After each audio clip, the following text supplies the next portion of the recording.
Welcome to Shatter. Help me reach 5,000 subscribers. Support the video with a like and leave your thoughts in the comments.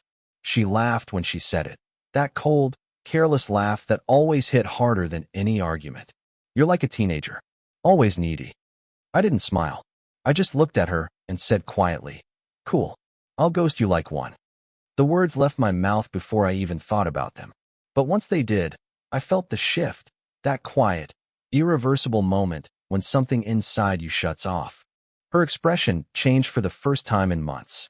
Not guilt, not surprise, just confusion, like she'd been expecting me to fold again. But I didn't. I just stood up, grabbed my jacket from the chair, and walked out of her apartment without another word. It was a Friday night. Downtown lights reflected off the wet asphalt as I walked toward my car. I could still hear her voice in my head, that mix of sarcasm and control. She used to say she liked that I was consistent. What she really meant was predictable. The first thing I did when I got in the car was turn off my phone. Not silence, off. Completely. The glow of the screen had been the chain she used to keep me close. The missed calls, the timed replies, the way she'd wait hours just to text back 2 words, busy now. Every message had been a test I didn't realize I was taking. I drove aimlessly for hours, letting the night swallow me whole. Eventually, I ended up in a 24-hour Walmart parking lot, sitting under a flickering light. I bought a cheap notebook and a black pen, then sat in the car and started writing. Not about her. About me. About the version of myself that disappeared somewhere between her moods and my apologies. I wrote until my hand cramped, until the words stopped sounding like thoughts and started feeling like truth. When the sun started to rise, I looked at my reflection in the windshield, unshaven, tired, calm. For the first time, I didn't feel like the needy one. I felt like someone who finally stopped chasing something that never wanted to be caught. Back at her apartment, I knew she'd wake up to silence. No message, no explanation, just absence. And I knew that would sting more than anything I could ever say. Because when people like her lose control, they don't panic over what you did. They panic over what they can't predict. And from that night on, I decided she would never predict me again. The first day without her felt like standing in a room after an explosion, too quiet, too still, with the echo of something that used to matter still vibrating in the air. My phone stayed off. I didn't check messages, didn't scroll, didn't wonder. The silence was heavy, but it was mine. By the second day, I started noticing how routine she had become in my life. The coffee order she liked from Starbucks. The playlist she always changed halfway through. The way she'd text just to remind me she was busy. All of it had been a loop I didn't realize I was living in, a cycle of validation and control. I didn't go to work that morning. Instead, I drove to the lake an hour outside the city, the one we used to visit before things turned into performance and distance. The air smelled like rain, and the water was calm, too calm. I sat on the hood of my car and watched the reflection of the sky turn gray.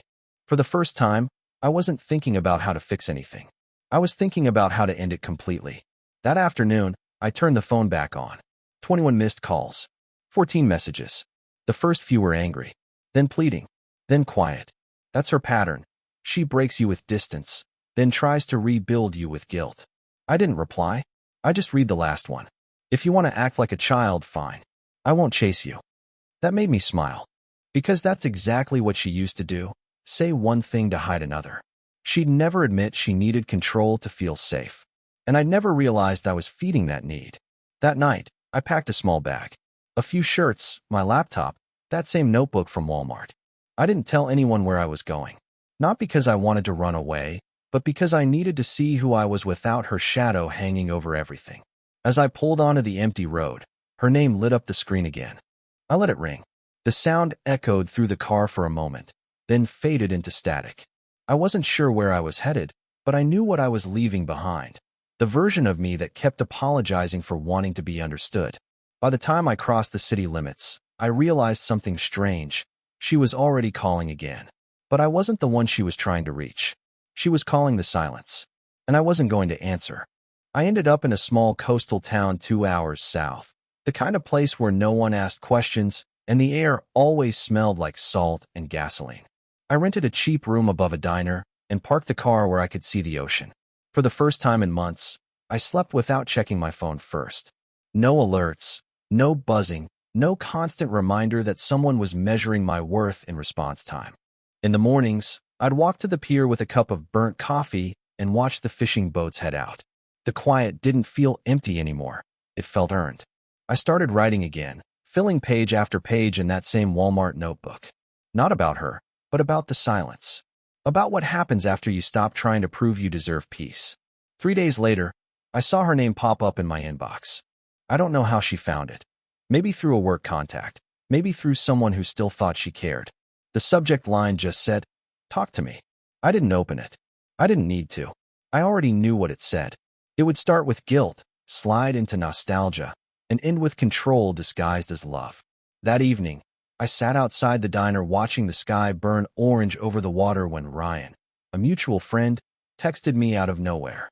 He said she'd been showing up at our old spots, the bar, the gym, even that Starbucks where we used to spend Sunday mornings pretending to be okay. He said she looked different, distracted, like she was chasing something that wasn't there anymore. I told him not to give her my location. He didn't argue. He just sent one more message. She's not used to losing. He was right. Control had always been her comfort.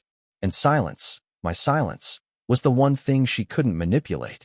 Later that night, I walked down to the beach with my notebook. The waves crashed like a heartbeat, steady and unstoppable. I wrote a single line across the page. She built her confidence on my attention. Now she's learning how fragile that foundation was. The next morning, I turned off my email, deleted social media, disconnected completely. It wasn't about running. It was about resetting. Somewhere back in the city, she was probably telling her friends I was immature, dramatic, needy. But I knew the truth. You stop being needy the moment you realize they only gave you crumbs because they were terrified of feeding someone who might walk away full. The days started blending together. Mornings smelled like sea air and burnt toast from the diner downstairs.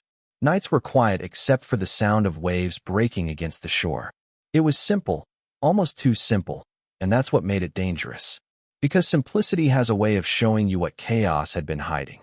One night, as I was writing, my phone lit up again.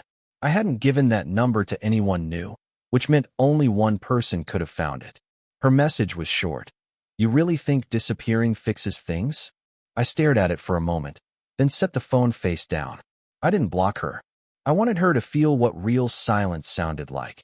Not the kind used as punishment, but the kind born from peace. A few hours later, Ryan called. I almost didn't answer, but something told me to pick up. His voice was uneasy. He said she'd been seen with someone new, one of the managers from her company. The kind of guy who wore expensive watches and spoke in promises he never kept. It didn't surprise me. That was her pattern. She didn't replace people. She replaced mirrors. But Ryan said something else before hanging up. He said she'd lost her position at work. Something about internal investigations, clients complaining, things getting complicated. He didn't know the details, but I did. I'd seen enough when we were together to know she played close to the line. Cutting corners, manipulating numbers, convincing herself it was ambition, not deceit. I didn't feel revenge. I just felt inevitability. Some people dig their own downfall and call it bad luck. That night, I drove out to the cliffs just past town. The road was empty, the sky clear enough to see every star. I sat on the hood of my car and thought about the first time she ever called me needy. It wasn't about attention, it was about honesty. She couldn't stand that I needed connection, not control. By the time I got back to my room, I saw her name again. Another message. "You always run when it gets real." I almost laughed. Because for once, she was right, it was real. But not in the way she meant. This was the first time I'd ever run toward myself instead of her. And deep down, I knew she was finally realizing something she'd never admit. She hadn't lost me. She'd lost access. A week later, Ryan called again. He didn't sound like himself. His voice was low, uneasy, like someone carrying bad news they didn't want to deliver. He said she'd been asking about me nonstop, showing up at places we used to go, pretending to bump into people who might know where I was. He said she looked off, not angry, not confident, just hollow. I didn't ask why he was telling me all this. I already knew. People like her don't handle silence well. They need an audience to survive. When the spotlight fades, they turn on themselves. Later that night, I drove into town and sat outside a small bar that overlooked the ocean. I ordered a drink I didn't even finish and watched couples walk by, laughing, unaware of how fragile connection really is. For the first time, I felt detached, not numb, not bitter, just distant. Like I was watching life from the other side of glass. When I got back to my room, her name appeared again. Another message, longer this time. You think ignoring me makes you stronger? You've become exactly what you hated, cold, detached, predictable. I read it once, then again. I could almost hear her voice in the rhythm of the words, sharp, cutting, desperate to make me react. I didn't reply. I'd already learned that silence says more than any argument. That same night, I found a small photo in the back pocket of my jeans, one I hadn't seen in months. It was from the early days, before the control, before the manipulation. We were sitting outside a Starbucks, laughing about something stupid. For a second, I almost didn't recognize us. It hit me how easy it is to mistake intensity for love. She used to say we were electric, that no one else made her feel so alive. What she meant was chaos. She only felt real when things were breaking. I folded the photo and put it back in the notebook. Not out of nostalgia, but as a reminder that even the best moments can belong to the wrong person. The next morning, I got another text from Ryan. She's in trouble, he wrote. Something with her company. Big. I didn't answer. I just closed my eyes and breathed. Because sometimes, the only justice you ever need is to live long enough to see them face themselves, without you there to soften the fall. It was strange watching her life collapse from a distance. I didn't plan it that way, but the universe has a quiet sense of timing. Ryan said the investigation at her company had gone public, financial misconduct, client complaints, something about falsified reports. The same tactics she once used to control people had turned against her. I didn't celebrate. There was no satisfaction in it. Just a strange, detached awareness, like watching a storm you already survived destroy someone else's house. I'd warned her once about cutting corners, about the kind of ambition that eats everything in its path. She'd laughed it off back then, said, that's what it takes to win. But she never realized the cost until it came due. That night, I sat by the window of my room and watched the ocean churn beneath the streetlights. The waves hit the rocks like clockwork, steady and merciless. I thought about how love can look like safety until you realize it's a cage. Around midnight, my phone buzzed again. Another message, not from her, but from a number I didn't recognize. It was short. She's not doing well. No name, no details. But I didn't need them. I already knew what that meant. For a moment, I almost replied. Not out of compassion, but instinct. That old reflex to fix, to comfort, to prove I was still the better person. Then I stopped myself. Because that's how she used to pull me back in, by weaponizing my empathy. Instead, I poured a cup of black coffee and went outside. The night was cold, and the ocean breeze cut through my jacket. Somewhere in the distance, a ship's horn echoed, low and haunting.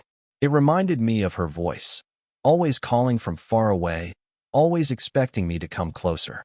I stayed outside until dawn, watching the horizon change color. The world kept moving, even without her. When I finally went back inside, I opened my notebook and wrote a single line across the page. Some lessons only stick when they cost you everything. I knew she'd reach out again. They always do when the silence starts feeling heavier than guilt. But this time, I wasn't waiting for it. I wasn't her audience anymore. She was the echo, and I'd finally learned how to stop answering the sound. A few days later, I saw her name again, this time in the news. Just a short article buried online, but enough. It said her company had cut ties, pending legal review. It didn't mention her by full name, just initials, but I knew. The comments below told the rest of the story. The same people who once praised her now turned cold. No one defends a sinking ship. I didn't share it with anyone. I didn't screenshot it or send it to Ryan. I just sat there in the small diner, sipping coffee that had gone lukewarm, watching her world crumble quietly through the glow of my phone. The same glow I used to wait for every night, hoping her name meant something good. Now, it was just a signal that the cycle was finally closing. After that, things went quiet again. For a while, I thought maybe she'd disappear like I did. Maybe she'd move, start over somewhere new, create another version of herself to hide behind. But then, one night, the silence broke. It started with a call at 2 a.m., the kind of hour when no one calls unless it's important. I didn't answer, but I recognized the number, hers.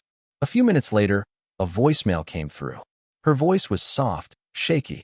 She said she didn't know where else to go, that she just needed to talk, that she couldn't sleep anymore.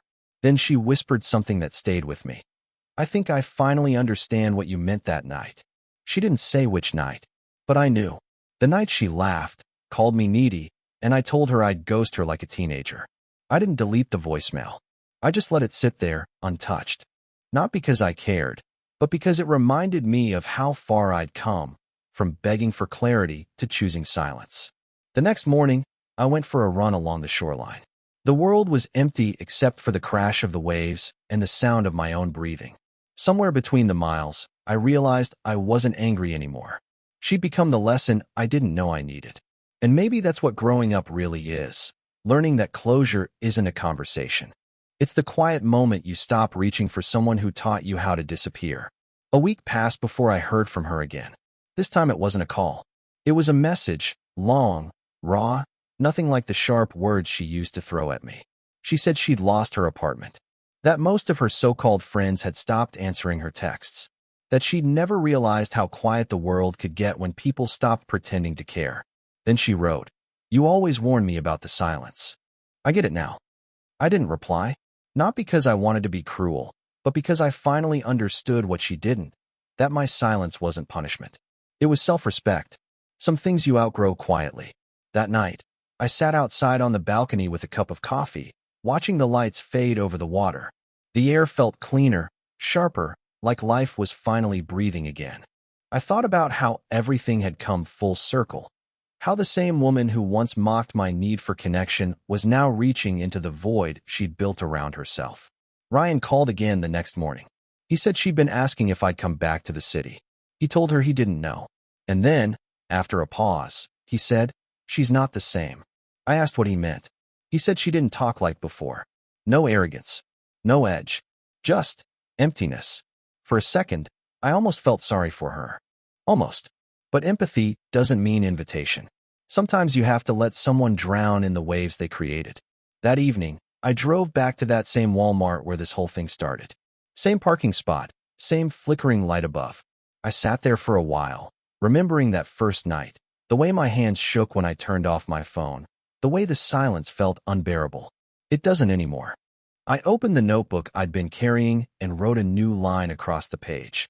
You stop being haunted when you stop leaving the door open. When I looked up, I saw my reflection in the windshield, calm, grounded, unfamiliar. The man staring back didn't look like someone trying to prove his worth. He looked like someone who finally remembered it. And for the first time, I realized this story wasn't about heartbreak or revenge. It was about evolution, the kind that only happens when you stop chasing the echo of someone who stopped listening long ago. 2 months passed before I saw her again. It wasn't planned.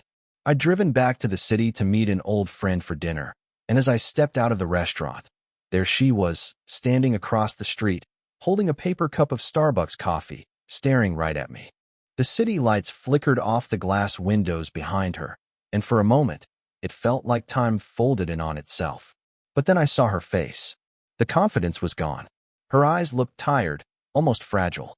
She didn't move at first, just stood there, like she was deciding whether to cross. Then she did, each step slow, deliberate, like she was walking towards something she'd been avoiding. When she stopped in front of me, the silence said everything.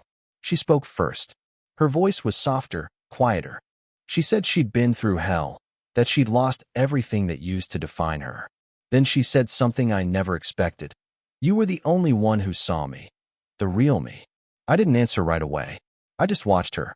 There was no anger left in me, no need to make her feel small. I think she saw that, because she looked down, like the weight of her own reflection was finally too heavy to carry. She told me she'd been in therapy, trying to understand why she always pushed people away. She said she replayed that night, the one where she called me needy, over and over. She said it was the moment she realized how cruel she'd been to the only person who never gave up on her. I believed her, not because her words were perfect, but because she didn't try to justify them. There was no performance, no mask, just exhaustion and truth. When she asked if we could talk, I nodded, not out of weakness, but closure. We walked for a while through the quiet streets. She said she didn't expect forgiveness, just a chance to explain. I told her she didn't owe me an explanation anymore. We stopped by the river, the same one we used to drive past at night. She said she missed who we used to be. I told her that version of us doesn't exist anymore. She nodded slowly, like she already knew. Then she whispered, "You really did ghost me." I looked at her and said, "No, I outgrew you." And for the first time, she didn't argue. She just let the silence do what it was always meant to, end things. We stood by the river for a long time, the city noise fading into the background. She kept looking at the water like she was searching for the version of herself she'd thrown away. For a while, neither of us spoke. There was nothing left to explain. The air between us wasn't heavy anymore, just still. She finally said she was sorry, not in that performative way she used to. It came out quiet, broken, real. She said she didn't expect me to forgive her, but that she needed to say it anyway. I didn't rush to respond. I just let the words settle in the cold air. Then I told her something I'd never said before, that I wasn't angry anymore, that I'd already made peace with everything she took from me, because what she really gave me was perspective. She looked at me like she didn't understand. So I explained, slowly, carefully, that sometimes people don't destroy you to be cruel. They destroy you because they're already breaking themselves, and you just happen to be close enough to get hit by the pieces. For a moment, she looked like she might cry, but instead, she just nodded, whispered a thank you, and looked down at her coffee. It had gone cold. She smiled at that, a small, tired smile, and said she didn't even remember why she started drinking it every morning. We walked back toward the street. Before she crossed, she turned and said, "You really became someone else." I told her no. I just went back to being who I was before you convinced me I wasn't enough. She didn't argue. She just looked at me one last time, nodded again, and walked away. No dramatic goodbye. No promises. Just distance, real and final. I watched until she disappeared into the crowd, then turned toward the car. The city lights reflected across the windshield, and for a second, I caught my own reflection, steady, calm, unbothered. That man wasn't desperate for answers anymore. He was just done. On the drive home, the silence felt clean, almost sacred. I passed a Starbucks on the corner, the same one where we'd once sat laughing like the world would never change. It looked smaller now, or maybe I'd just grown. When I got home, I wrote the last line in my notebook. She taught me what it means to disappear, and I taught her what it feels like when someone doesn't come back. And with that, the story ended. Not with revenge, not with anger, just with peace, quiet, unshakable, earned. What would you have done in my place? If the story hit you, leave a like. And don't forget to subscribe. It only gets stronger from here.